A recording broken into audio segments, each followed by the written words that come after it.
Hi everybody, welcome to my vlog.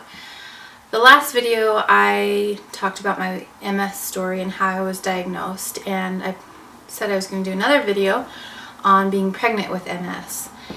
And so here, that's what this video is going to be mostly about. I was diagnosed with MS when I was 30 years old, and at the time I had 3 kids and I wanted to have one more.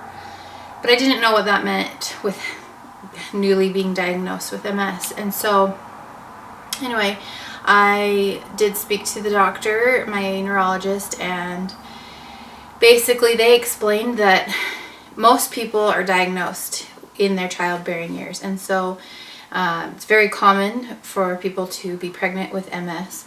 And there's not really according to my neurologist and what I've read, there's no negative side effects to getting pregnant and to having children while you have MS. It doesn't progress the disease in any way. There's no long-term effects.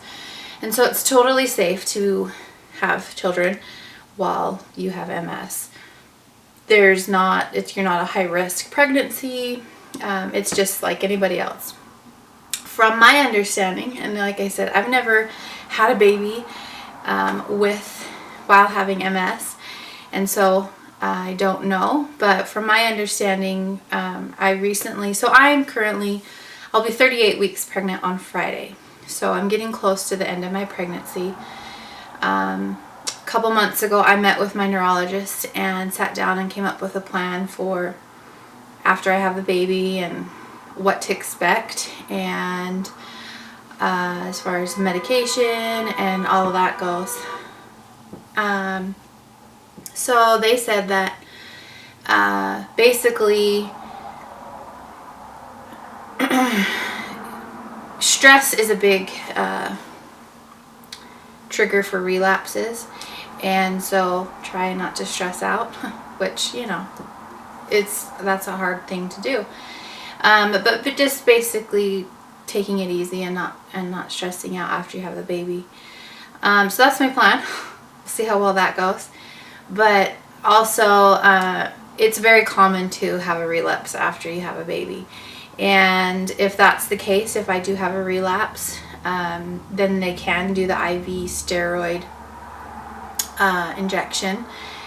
And I can still breastfeed. I just have to, while I do that, I have to pump and dump, which is fine. So I guess while you're pregnant, let's go back a little bit,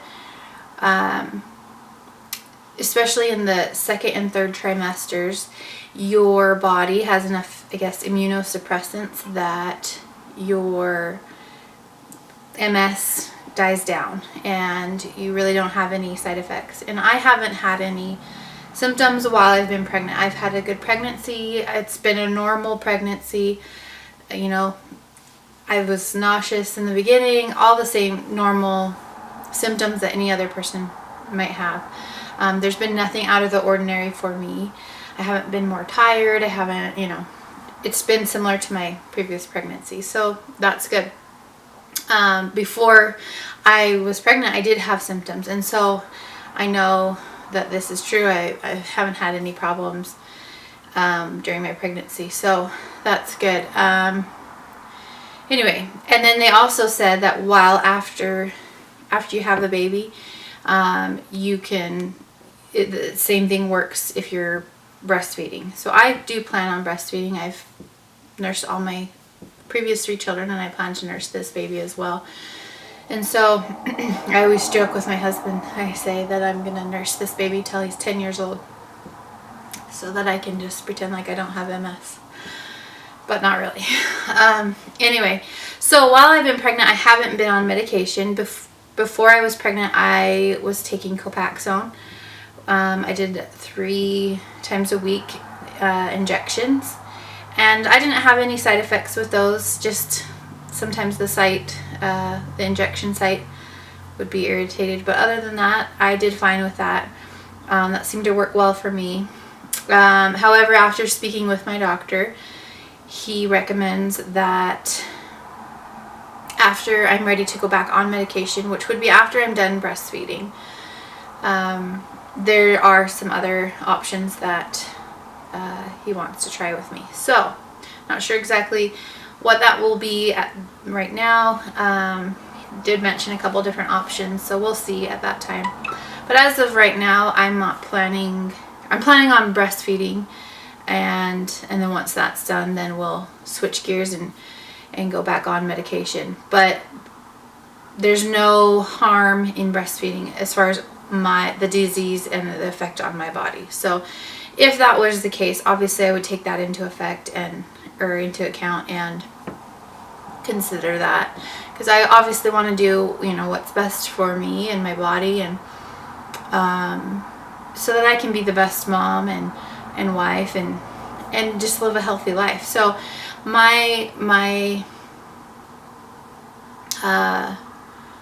goal throughout this whole thing is just to do whatever I need to do to take care of myself and to be happy. So it's really just figuring it out as you go for me, because I've never, I'm 32 years old now, so I've only had been diagnosed for 2 years now, and so it's really still a new thing for me. And now, like I said in my previous video, when I first was diagnosed, I really couldn't really find too many videos on YouTube with other people who were going through the same thing. So that I really hope that there are that these videos can help somebody else.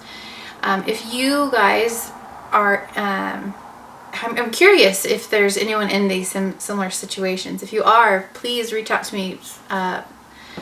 Put a comment below, and I would love to hear from you. Anyway, so like I said, I'm due in a couple weeks. My first baby was 2 weeks early, and my second two were a week early. I don't want to be induced, and so I'm just kind of letting my body do its thing. So we'll see what happens. I went yesterday to the doctor, and I was dilated to a 2. A week ago, he said a 2, a good 2, almost a 3, but doesn't really mean anything to me. With my previous baby, I was dilated to a 3 for several weeks and didn't mean anything. So my body's just going to do what it's going to do when it's going to do it. And I was 70% effaced a week ago. They didn't tell me how much I was this week, but anyway, I'm feeling good. I'm feeling tired and ready to have this baby. I'm ready as far as I'm ready to go. Got all my stuff ready. So now I'm just kind of waiting and tying up any loose ends. But I'm excited. I'm excited this will be my last baby. I'm excited to close this chapter. There's a part of me that's, it's sad to know that this is my last baby, but mostly it's a good feeling. It's a good feeling to know that I was able to be pregnant and that I can be a mom, and now it's time to switch gears and focus on raising my children. So I have 2 girls, Addie and Macy, and they are 9 and almost 7, and then I have Drew, who is 2, almost 3, and then this little guy, his name will be Bo. And so I'll have 2 girls and 2 boys, and I feel very blessed to be a mom and to raise these children. Anyway, so I'll keep you posted. I do plan on doing a birth vlog and a labor and delivery vlog. Another side note with this baby, my previous 3 pregnancies, I had an epidural. I do not plan on having an epidural with this one. I've always kind of wanted to just try it without one, but I have a lot more motivation this time, because when I was being diagnosed with MS, one of the procedures that they did was a spinal tap or a lumbar puncture, and I ended up getting a spinal headache from that. That was one of the worst things that I've had to go through so far. And I laid flat in bed for 6 days, and it was really hard, and I really have zero desire to put another needle in my spine at this point. So I know that I'm capable of doing it without an epidural. I feel like I've mentally prepared, and I know that it's going to be hard, but I also know that my body was made to do it, and that millions of women have done it before me. So I'm not really nervous. I know I know it's going to be difficult, but I know I can do it.